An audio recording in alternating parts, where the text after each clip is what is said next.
Now, in a breaking development from the United States, former Secretary of State Henry Kissinger has died at the age of 100. Kissinger served as America's top diplomat and national security advisor during the Nixon and Ford administrations.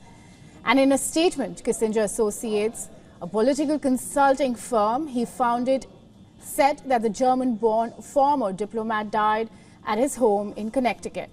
Now, during his decades-long career, Kissinger played a key and sometimes controversial role in U.S. foreign and security policy.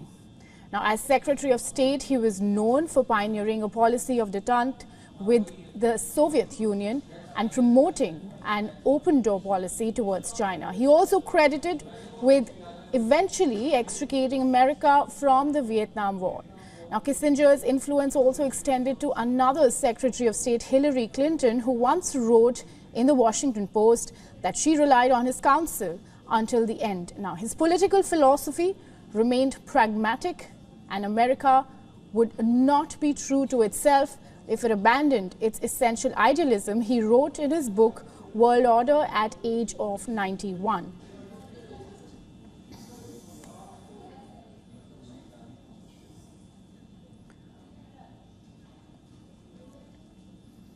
Now, for more on this, we are now joined by Ray Locker. Ray is a senior journalist, author and columnist. Welcome to the broadcast, sir. Now, Kissinger, thanks for having me. Kissinger was a diplomatic powerhouse and whose service under two presidents left an indelible mark on the U.S. foreign policy. Talk to us about his diplomatic style and strategy and how he shaped America's foreign policy. Well, he was very consequential as Secretary of State, but I would argue, and I've written about in two books about the Nixon administration, in which Kissinger was a major character, Kissinger was implementing Richard Nixon's foreign policy agenda.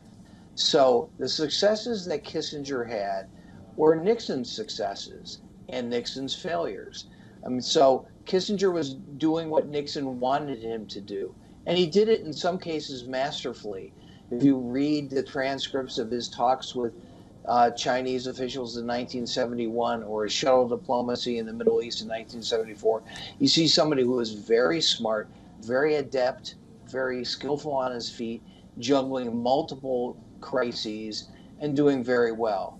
But in a lot of cases, people blame Kissinger for things that were Nixon's idea. Secret bombing of Cambodia in 1969, the coup in Chile in 1973. Those are things that Nixon wanted and Kissinger helped implement. And also tell us about his accomplishments. He's a Nobel Prize winner. Tell us, please, could you highlight for our viewers about more achievements and what kind of impact he's been able to make?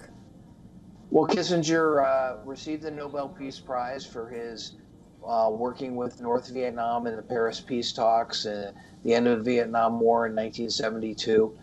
He and Le Duc Tho of North Vietnam received that award. Again, that was something that incurred a lot of jealousy from Nixon. Nixon really, it kind of drove him crazy that Kissinger received all these accolades for foreign policy. That was essentially Nixon's idea. Kissinger was very adept at working with people in Washington. In many cases, he was the most popular person in the Nixon administration, particularly near the end when the Watergate crisis really kind of overwhelmed Nixon.